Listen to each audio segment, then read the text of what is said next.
Today at Samsung's CES 2017 press conference there were a number of announcements for their mobile PCs. At a high level, this includes the Notebook 9 refresh, a new Odyssey gaming laptop, and Chromebook Plus and Pro.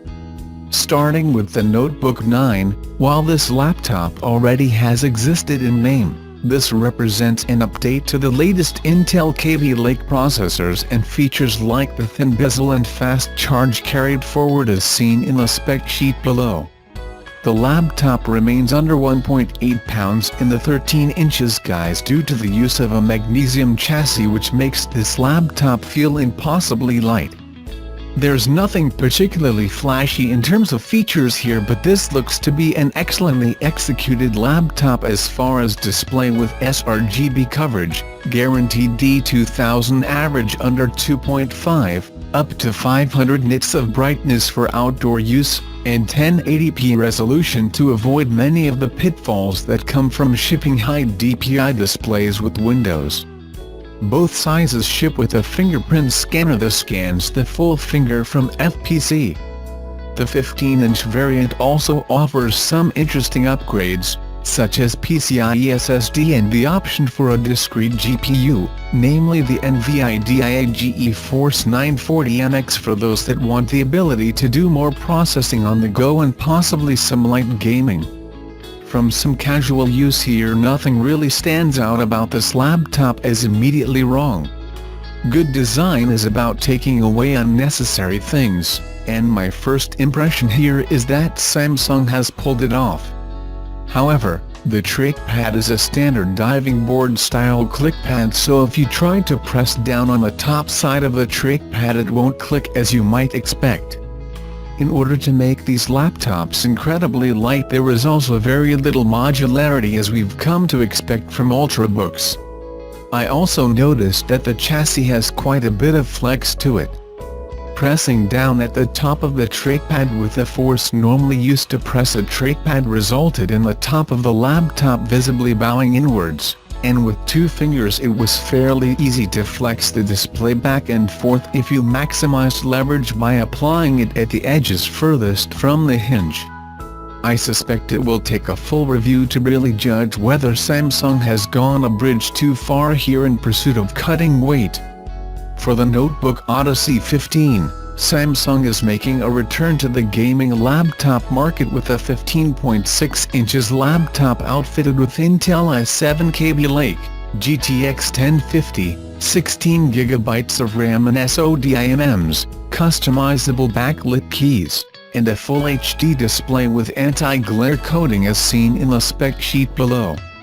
The emphasis on this laptop is easy repair and upgrade, so there's room for a 2.5 inches hard drive, SSD, SODIMMs, and plenty of ports. The laptop is fairly portly as well to allow for the cooling system which draws air from the bottom of the laptop and exhausts it from the hinge similar to the Razer Blade. This laptop ends up being quite large and portly though, which is a bit unfortunate as it seems to me that a lot of the growth in the gaming laptop market is the rise of all-in-one gaming laptops that can not only be a great laptop but a good gaming system like the Razer Blade. The rather ostentatious gamer aesthetics contribute to the feeling that this is designed to compete with Clavo Sager desktop replacements, which is arguably a fairly saturated market. Interestingly enough, even though it wasn't mentioned in the briefing, there was also a 17-inch variant which allows for more SSDs and appears to have a GTX 1070, but Samsung representatives noted that this variant is pre-production and that the GPU spec may change one way or another. It also appears to have a mechanical keyboard with RGB lighting for each key, which is pretty neat as an upgrade from the Notebook Odyssey 15. Finally, Samsung is announcing the Chromebook Plus and Pro. Both are 2-inch-1 Chromebooks which feature a 360-degree hinge that makes it possible to fold the display similar to the Lenovo Yoga series. The Plus uses an ARM SoC while the Pro has an Intel processor as seen in the spec sheet below.